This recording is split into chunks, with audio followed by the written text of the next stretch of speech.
Kuna wataalamu wa afya, wataalamu wenzangu wako wanadanganya wanaume, wanaambia wanaume eti kwa kuwa unakojoa kwenye vyoo vichafu ndio sababu unapata UTI.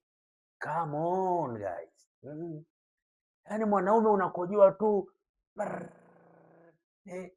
unakojoa tena ule uchafu, kama kuchafu iko chini kabisa, unapataje UTI?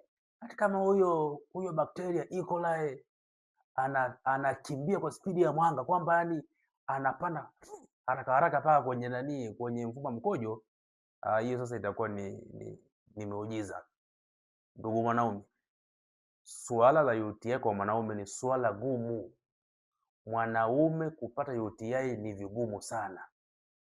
Hivyo basi, unapokuwa na dalili za UTI za kujirudia, nenda kafanye vipimo. Angalia kama una makovu kwenye njia ya mkojo, angalia kama una shida kwenye tezi dume, angalia kama una uvimbe kwenye mfumo wa mkojo, angalia kama una makovu kwenye njia ya mkojo.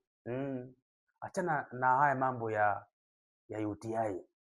UTI ni ngumu sana kwa mwanaume, na kama ukiambiwa una UTI, ndugu mwanaume, shtuka. Huyu daktari anakudanganya. Nenda kafanye mambo mengine. Huwezi kupata UTI kwa kukojoa chooni namna hii. Utapata kama haunywi maji mengi.